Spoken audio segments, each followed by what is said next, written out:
الجمعة من نص نهار لساعتين مع سامح مفتاح ومحمد بيار. نصنع الحدث. رجعنا لكم في هنا شمس متوسط من توا حتى الماضي ساعتين، ماضي ساعة و17 دقيقة. وهبي وهبوش في الإخراج، وجدي غابة أمنا تغطية في اللايف ستريمينغ، تفرجوا فينا في المباشر من توا حتى الماضي ساعتين على الباج أوفيسيال نتاعنا شمس فام، باج أوفيسيال. محمد وسماح من قدام الميكرو. ضيفنا اليوم النائب ياسين العياريس. ياسين مرحبا.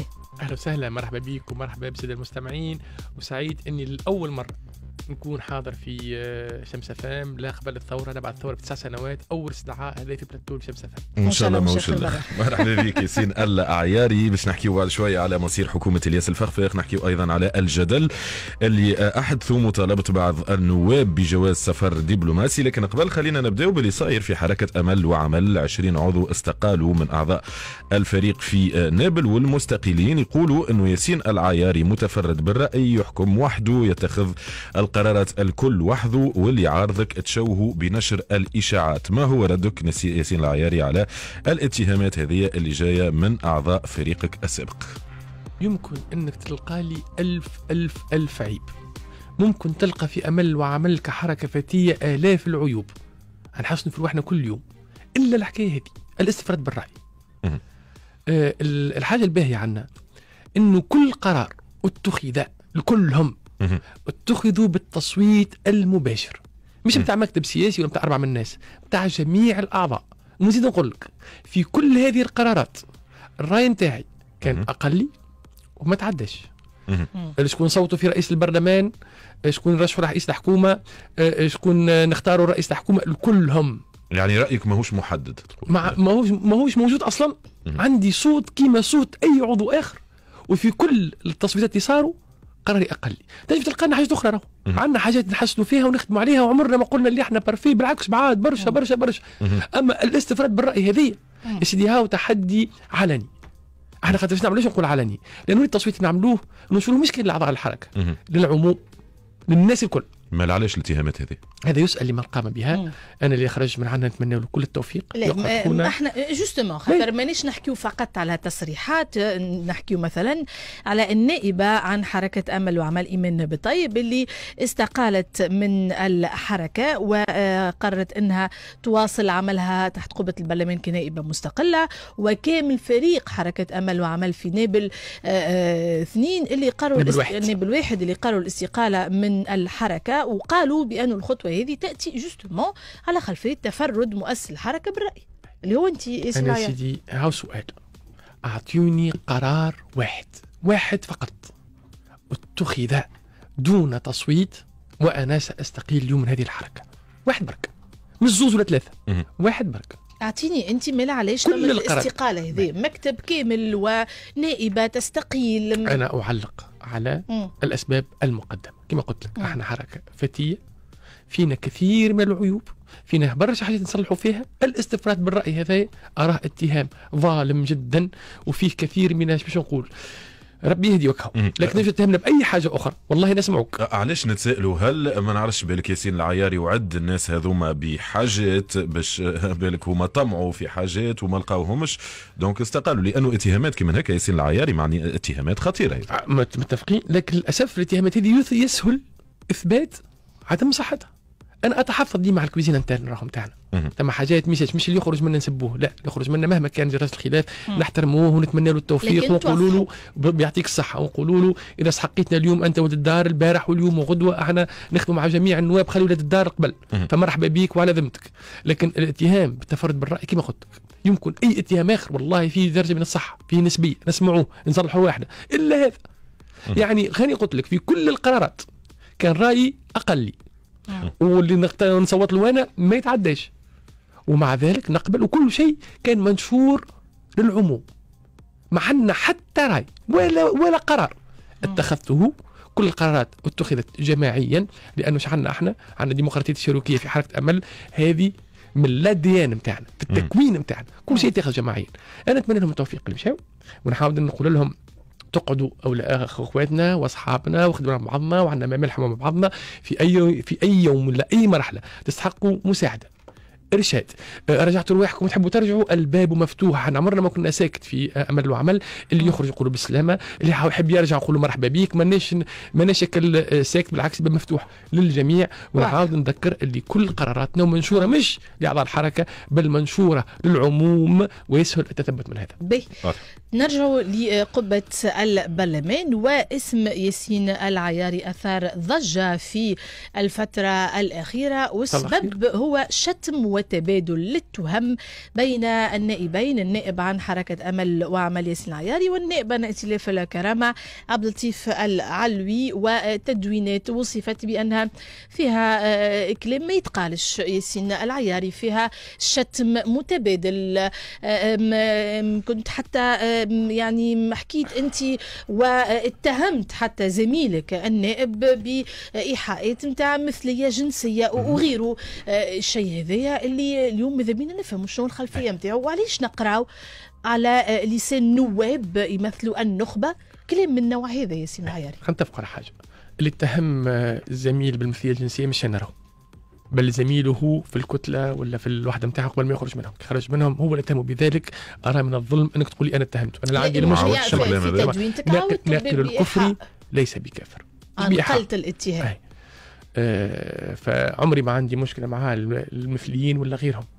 بالنسبه لي انا كل مواطن تونسي يدفع في ضرائبه هو مواطن فوق راسي من فوق، ما عنديش تمييز من حتى نوع، اخدم جميع التوانسه وما عنديش المشكله هذه. مثل هذيك امور تخصه في بيت نومه هو ولا غيره، امور لا تعنيني ولا ادخل فيها. وهذا مش كلام نتاع راديو ولا نتاع تلفزيون شوفوني محلاني.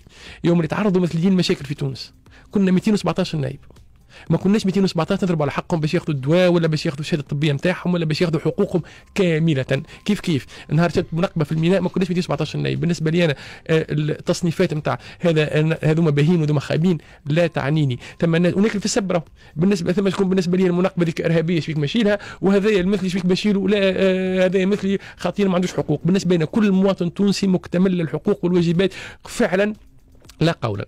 بالنسبه للعركه مع عبد اللطيف والاجماع اللي معاه، انا ما نحبش نقولها الاعلام، نحب نخليها الفيسبوك وهذا خيار، فقط باش نفتح قوس ونسكره.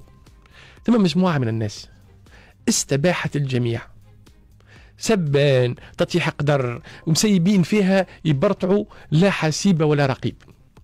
كنت من ضحاياهم الى مده طويله جدا جدا جدا.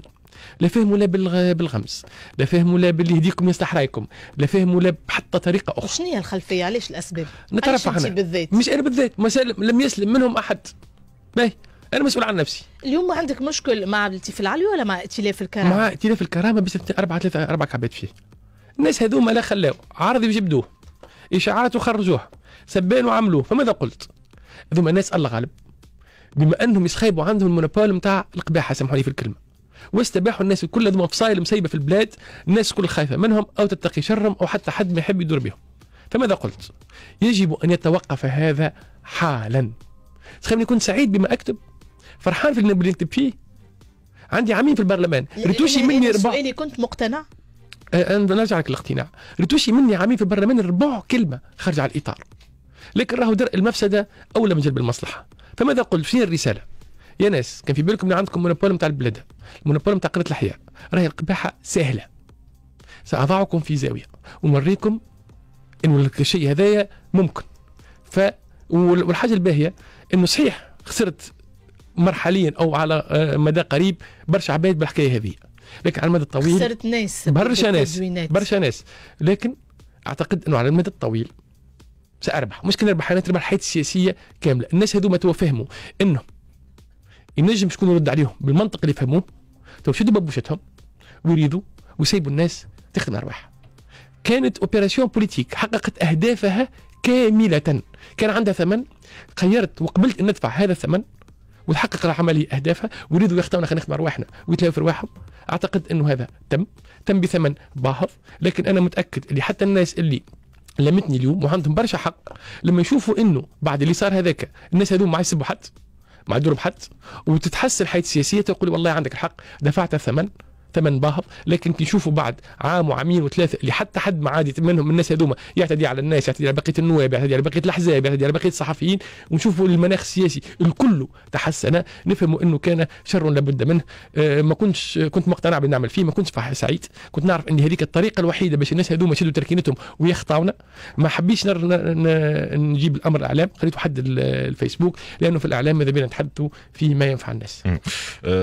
باش نمشيو بعد شويه كما قلت انت فيما ينفع الناس، لكن يظهر لي الاعداء نتاعك برشا ياسين العياري. وفما قضيه اخرى كانت اثارت الضجه وكنت طرف فيها، الحكايه اللي بينك وبين حسان الفتحلي الناطق الرسمي السابق لمجلس نواب الشعب، اللي الاختبارات الفنيه اكدت براءه الفتحلي من الاتهامات نتاعك. شنو اللي صاير ما بيناتكم وبين حسان الفتحلي؟ هذا حسب موقع نسمة.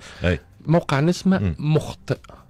موقع نسمة زملاء صحفيين يسلكوا فيها الزميل بطريقة مقززة. لم يتم أي اختبار تقني جديد. كل الاختبارات التقنية تمت قبل القبض على السيد. قلت تسمح باش نقول اسمه أنا، خاطر ممكن أولاده تسمع ويحبوا مش يعرفوا أبوهم مش عمل وش ما عملش لا ذنب لهم في هذا. لم يتم أي اختبار جديد حتى واحد. ما فهمش اختبار. كل الاختبارات التقنية تمت قبل استدعاء السيد ذاك إلى العوينة وقبل أن تدينه كل هذه الاختبارات. الاختبارات اللي صارت تدينه. من علاش وقفوه؟ وعليه سيبوه؟ أنا أعتقد أنه تسيبه حاجة باهية. هنقول لك علاش. طول عمري أحارب باش يكون الأصل هو المحاكمة في حالة صراحة. ما يكون الحرمان من الحرية في حالات في حالة إنسان متهم لم تثبت إدانته إلا في الحالات القصوى، إنه يقعد يتحاكم في حالة صراحة، حاجة عادية وباهية تستنى حكم المحكمة. لكن هو موقفه وكيل الجمهورية المرة الأولى وموقفه قضية التحقيق المرة الثانية، إلا من الاختبارات التقنية كلها أدانته بطريقة واضحة. راهو اليوم ماهوش براءة كما يقولوا بعض الناس، هو يستنى في محاكمته في حالة صراحة. ونعاود نأكد نتبع في ملف القضية، لم يطلب أي اختبار تقني جديد، لم يتم أي اختبار تقني جديد، فقط صارت مكافحة.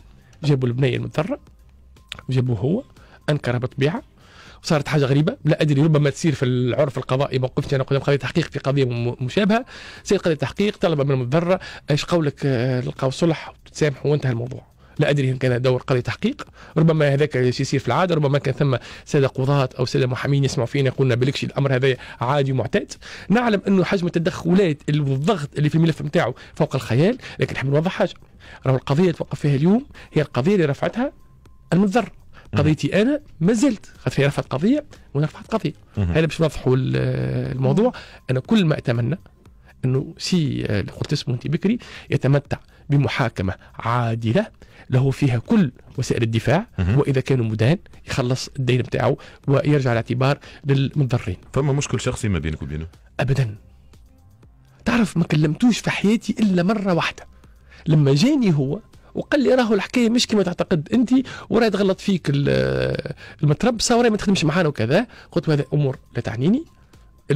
ثم تربص يقعد عامين، ثم تربص يقعد بعد ما اخذت الشهاده، انت غلط فيه. وذهب على نفسه. ما كان عندي حتى نوع من الاتصال المباشر او غير المباشر او الرسمي او الغير الرسمي به قبل ما تصير الحكايه، يعني ما ثم حتى شيء شخصي من جهتي على الاقل. واضح. ومرة أخرى نقولوا حق الرد مكفول طبعا لكل من يعتبر أنه الكلام هذايا يعني هو يستحق حق الرد. نقعدوا تحت قبة البرلمان، لكن نحكيو على نهار الأربعاء بعد غدوة، يوم التصويت، يوم الامتحان للتشكيلة الحكومية لإلياس الفخفاخ. حركة أمل وعمل ستصوت مع ضد حكومة وتشكيلة إلياس الفخفاخ. شنو هو موقفكم؟ وباش نحكيو بعد على توصيفكم للتشكيلة الحكومية، مقتنعين بها ولا؟ مع أمل وعمل لا توجد مفاجآت، ما ثماش بيع وشريع، ما ثماش باش تصوتوا ولا باش تصوتوا. منذ خروج نتائج الانتخابات يعلم ال 45,000 مواطن اللي صوتونا أننا لن نصوت على الحكومة مهما كانت. علاش كانت بالضبط؟ ايش معناها معارضة؟ معارضة معناها عندك لجنة المالية، عندك الحق في لجنة التحقيق برلمانية تطلبها المعارضة وترأسها المعارضة واحدة كل دورة، عندك مقرر للحقوق والحريات، هذه المعارضة. كيف تكون في المعارضة بالقانون يعني المعارضة كلمة لها معنى قانوني. الفصل 46 من النظام الداخلي لمجلس نواب الشعب يقول لتكون في المعارضة يجب أن تصوت ضد هذه الحكومة، ضد الحكومة مهما كانت الحكومة. احنا قلنا للتوانسة لما قدمنا برنامج انتخابي العقد اللي بيننا وبينهم والذي نحترمه بحذافيره، إذا عندنا أقل من 9 نواب سنكون في المعارضة. معناها في المعارضة سنصوت ضد الحكومة. ايش قلنا لهم؟ قلنا لهم بين 10 و 73 سنشارك في الحكومة، واللي يهمونا هي وزارة الفلاحة، وزارة الاتصالات، وش نعملوا فيهم؟ ها برنامجنا في الماء، ها برنامجنا في تحديد الإدارة، من الوضوح منذ البداية، الوضوح التام، ما تبقاش مفاجآت معنا. يعني مهما كان البرنامج نتاع الحكومة يتطابق مع رؤيتكم والا لا ماكمش باش تصوتوا له. لا نصوت الحكومة، لا يعني أنا لا نعمل معها.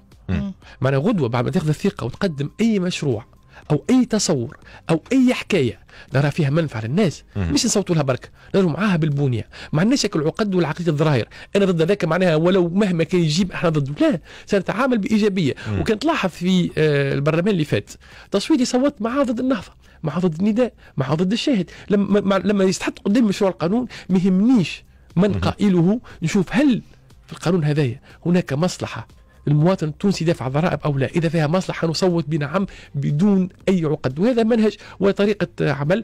معلش مركزين احنا مش شكون جاب وشكون ما جابش، هل الموضوع هذا فيه ما ينفع الناس أو ما فيش؟ إذا فيه ما ينفع الناس مش نصوتوا له بركة، نصوتوا له ونضربوا عليه من غير حتى أنواع العقد أو المضادة. هيت نحكيو في التشكيلة الحكومية، نتصور عندكم كمان رأي، انتم نواب وعندكم قواعد انتخبتكم، ومهم بالنسبة لها هي رأيكم في الحكومة هذه اليوم. كيفاش توصفوا؟ فما شكون يقول بأنها حكومة الممكن في ظل الصعوبات الكبيرة كما زهير المغزاوي مثلا، فما شكون يقول بأنها حكومة هذه موجودين فيها الأطراف اللي موجودين فيها للضرورة القصوى باش ما نمشيوش لحل البرلمان. توصيفكم انتم في أمل وعمل. أنا مانيش فاهم الخوف من حل البرلمان، راهي صارت في دول أخرى ماهيش أبغض الحلال صحيح، لكن إذا البرلمان ما نجمش يخرج حكومة فيحل عادي جدا ونخسروا شهرين، خير من 5 سنين. 5 سنين راهم برشا، راهو اللي يولد يوم تعطي ثقة الحكومة نهار اللي تخرج عمره 5 سنين. 5 سنين راهم برشا على الصحة، برشا على التعليم، برشا على الانفراستركتور، برشا على الأمن، يعني خيار خاطئ على 5 سنين يتكلف كثيرا. فحل البرلمان مش مشكله بالنسبه لنا احنا، حتى لو كان خسرنا كانوا كراسي خسرنا كرسي بركه نخسروه مش مشكل. مصلحه البلد اهم بالنسبه لنا احنا من كرسي او زوز او 3 أو 5. وانا ارى انه هالفرانكشتاين الحكومي الموجود اليوم مزعج. اليوم باش تلقى ناس، نعطيك مثال، التيار الديمقراطي رافع شعار محاربه الفساد في نفس الحكومه هذه، معاه فاضل كريم اللي عنده قضايا في القطب المالي بتاع فساد في نفس الحكومه، كيفاش يخدموا بعضهم؟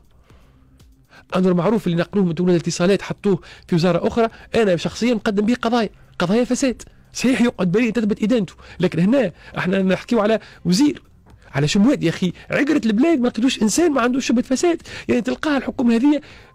برنامج شكون باش ينفذ الحكومة هذه؟ برنامج الفخفاخ، برنامج النهضة عنده 7 وزراء، طيب باش يعمل برنامجه وحده في وزارته. التضامن الحكومي كيف سيكون بين الناس هذه؟ فيها أسامي أتوسم فيها خيرا، كما شكون؟ كما سي العايش الهمامي، كما سي عميد مهندسين الخريجي شد الفلاحه باش تكون مسؤوليته كبرى جدا. فيها اتوسم خيرا بوجود التيار الديمقراطي، على الاقل باش تكون عين رقيبه على الفساد ان شاء الله ينجح في المهمه هذه. وجود حركه الشعب المعارضه وجودها في الحكم مهم اعتقد للحركه وبطبيعه تونس كامله. هنا باش يطرح مشكل التطبيع غير التطبيع، باش نشوفوا هل تحول من شعارات الى فعل سيعمل ضغط على الحكومه. اعتقد هذه الحكومه فرانكشتاين سياسي لا برنامج لها، برنامجكم باش نفذ.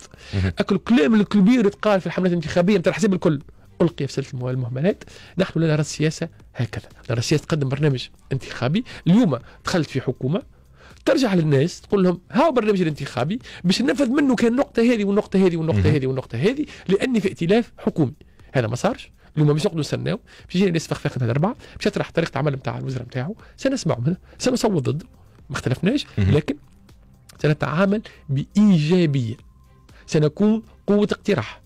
كل حاجة يعملها باهية مع الناس كان منطق حكومة معارضة، لا الحاجة اللي فيها ما ينفع الناس بالبنية نضرب عليها معها. إن شاء الله تمر الحكومة، أعتقد أنها ستمر. قلت امتحان لكنه سيكون امتحان سهل. متأكد من مرورها؟ أعتقد داي حسن ما في الصدور، لأنه الحسابية تتعدى. اذا كنت تحسب التيار والنهضه والشعب معناها يقربوا لل 109 وتحيا تونس وعندهم ريزيرف تاع باراشوك يصوتونا. كان لازمه النهضه يطلبوا امدادات معناها صوت ولا زوج ولا ثلاثه يعطيوهم مختلف. شكون الباراشوك؟ اختلاف الكرامه يصوتونا ديما اللي تقول النهضه. هاك شفت انت معناها قلبوا الدنيا على تطبيع وبعد صوتوا ريت رابلسي كي طلبت منهم النهضه. قلبوا الدنيا على الوزراء اللي عندهم دوبل ناسيوناليتي وصوتوا المهل العيساوي كي طلبت منهم النهضه. قلبوا الدنيا على المقرونه والمافيا والحكايات وصوتوا فضل عبد الكافي لما طلبت منهم النهضه. يعني كله معلوم هذا. وهذا حديث سياسي ما في حتى تهجم على حتى شخص. هذه ملاحظه لي ما صار في الجلسة الأولى للحكومة ونقله وترجمته بلغة سياسية. واضح. به خلينا نرجع للبرلمان والجدل اللي أحدثوا مطالبة بعض النواب بجواز سفر دبلوماسي. أنت انتقدت ياسين العياري، انتقدت لهنا المواطنين اللي عبروا على استنكارهم لحصول نواب المجلس على جوازات سفر دبلوماسية، وقلت عزيزي المواطن أنت لست ضحية أنت شريك. باي أنا قريت لبعض المواطنين كيفاش نعطيه جواز دبلوماسي للنائب كناطري. النائب إرهابي يا أخي. ما في علموش اللي النائب هذاك يختار له رئيس الحكومة، وزير الدفاع، وزير الداخلية، انه يتفقد الديوانة، انه يختار له شكون في المحكمة الدستورية، انه يحضر رئيس الامن والدفاع. امور اخطر 1000 مرة من جواز دبلوماسي. وخيكي انت عندك مشكلة مع هذا تنتخب فيه ليه يا اخي؟ منين جاء النائب تقول عليه انت كناطري وتقول عليه ارهابي؟ انت قلت عليه راهو لعبته مش انا، هذا نقرا فيه. تقول عليه ارهابي وكناطري وخلواض ومؤامرات. هو انتخبوا بطريقه او باخرى يا اخي. انتخبوه مواطنين توانسه يا اخي. انت التونسي تحط نائب غاديك في امور اهم 1000 مرة من جواز دبلوماسي. روح احضر رئيس الامن والدفاع، راهو يختار لك شكون في هيئه مكافحه الفساد، راهو يصوت لك على الميزانيه اللي فيها الصحه والتعليم. يعني امور تهم حياتك 1000 مرة وتاثر فيها تاثير مباشر اكثر من جواز دبلوماسي. وكانك تقول الغلطه على الناخب والمواطن. اكيد جدا. النائب اليوم قلت النائب المواطن اليوم ليس ضحيه، هو شريك يتحمل مسؤوليته كامله. ممكن في فتره قبل نقولوا غلطوه ما يعرفش بان وحصل وظهر كل شيء للناس. الانتخابات عن 3 أشهر بعد 3 سنين باش تقول غلطوني في باليش. 3 أشهر التالي انت يا صبحت راقد ما مشيتش، نسبه العزوف كبيره ياسر كانت في التشريعيه، سواء عطيت صوتك او لم توفق في الاختيار. فاليوم تحمل مسؤوليتك. اليوم انت مش تشهد على فضيحه تسليم جواز دبلوماسي الى كناطري، أن تشهد على أنك أنت يا مواطن سلمت له. يزينا من الخطاب تاع مسكين، خلينا نتحول لخطاب تحمل المسؤوليات. الانتخابات التشريعية ماهيش لعبة. صبحت راقد قعدت في القهوة تتحمل مسؤوليتك اليوم، لأنه كما قلت لك النائب هذاك اللي أنت مستغرب من جواز دبلوماسي أكد لك له من الصلاحيات والمسؤوليات. تدخل عليه كناطري نجم اليوم يتفقد الديوان ويش يتفقد فيهم. تدخل عليه إرهابي نجم يدخل غدوة يتفقد الإدارة العامة نتاع الحدود والأجانب. دونك أنت سامحني تعطيه كل هذه السلطة جات في الجواز دبلوماسي كفانا بالله. هاني مثالش هاك عرفت تو اليوم جات رب ضارة نافعة. هاك عرفت اللي النائب عنده برشا سلطة، اللي النائب عنده برشا صلاحيات، يأثر في حياتك برشا. المرة الجاية كي تختار اختار بعقل، مش تسيب نقولوا احنا في مثل عربي سيب الحمام بعد يجي وراه. تحط نواب غاديك انت تراهم ما يستحقوش وبعد تقول ياخذوا جواز دبلوماسي.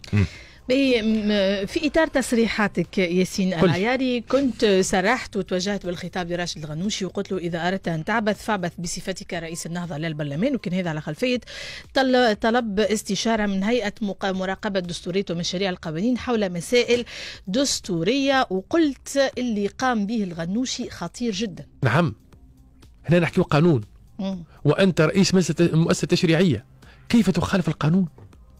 خلنا نشوف القانون. من له الحق في استشارة تلك الهيئة؟ رئيس الجمهورية، رئيس الحكومة، 30 نائبا، وجاءت بصيغة الحصر حصرا. حتى حد آخر ما عنده الحق في هذا. رئيس البرلمان لا. هذا القانون. لما أنت رئيس مجلس التشريع مش في أي موضوع وأي ملف بالضبط. وفيش تختص الهيئة هذه؟ في القوانين التي صدق عليها ولم تختم بعد.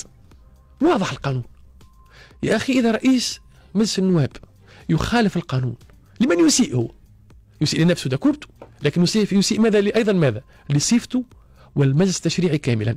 أنا عضو في هذا المجلس ولما يسيء لي يسيء إلي قلت له يا أخي تحب تعمل السياسة أنت وقيس سعيد تلعب بالشرنج ترجع في فازاتك هاو قال لك هاو قلت له هاني سألتني كذا، عملها بصفتك كرئيس حزب وفي أو خارج أوقات العمل. ظهر لحد ما تخدمش المجلس تحب تعايش تكون في مقر حزبك أنت حر ولا أحد يزايد عليك في ذلك. لكن داخل البرلمان بصفتك رئيس البرلمان تخالف القانون، لا عملنا شيء. بالنسبه لك كنائب في البرلمان، شنو موقفك من انه رئيس مجلس نواب الشعب هو كذلك رئيس لحزب اللي هو حركه النهضه؟ موقف قانوني يسمح القانون بذلك، وانا احترم القانون. معناها شو نظم العلاقات بين الناس؟ هو القانون.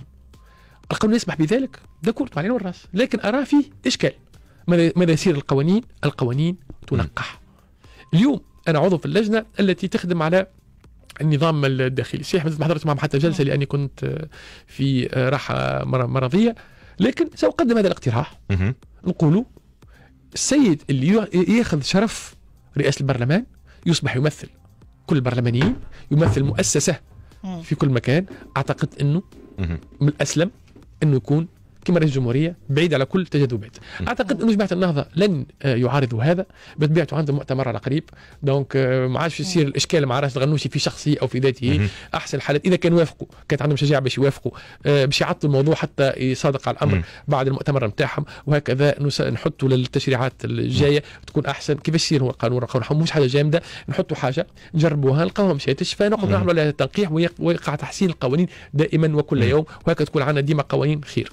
حكيت على لعبة شطرنج بين رئيس الجمهورية ورئيس البرلمان، يعني هل تعتقد أنه فما اليوم صراع ما بين رأسي السلطة التنفيذية ورئاسة الجمهورية، وهل الصراع هذا ينجم يأثر على الوضعية العامة في البلاد؟ والله أنا حسنت أقول شطرنج، لكن راه وصلت المرحلة متاع لعبة الصغار.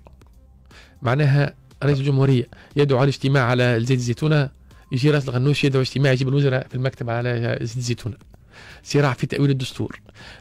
سيب معنى كي تشوف جماعة النهضة اليوم سيبوا كل شيء ويفتقوا في قيس سعيد من بعض، سواء مباشرة أو بالوكالة عبر جماعتهم. تفهم إن الأمر اللي لم يقبل الغنوشي إنه فان الكارير نتاعو يوجد شخص كما قيس سعيد يأخذ كل تلك الشعبية ويفك ولي رئيس الجمهورية ويعطيه دروس في القانون ويفك له الاوراق. مشكله نتاع ايجو معناتها. اي لا تصور هي، لانه ما ثماش مشكله مؤسساتيه، ما ثماش مشكله قانونيه، ما ثماش تنازع سلط، يعني مشكله. وشوف راهو لا يمكن فصل الايجو على السياسه.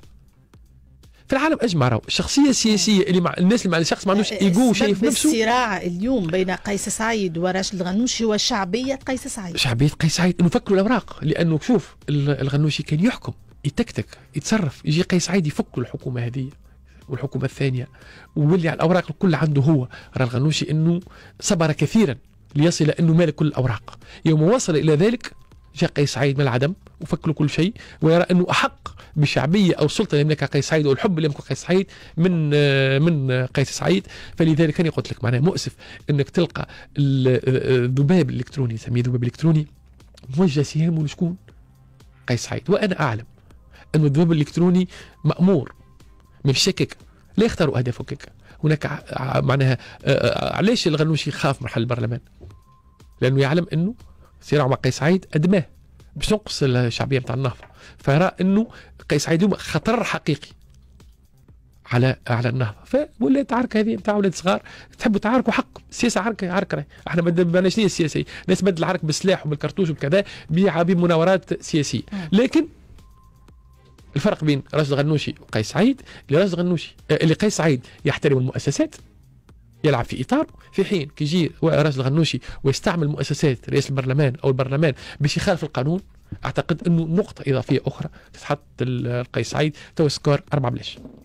واضح. شكرا لك ياسين بلعيري، شكرا لك على حضورك معنا في هنا شمس، الاخبار الرياضيه تسويت مع بشير في الكرون سبور.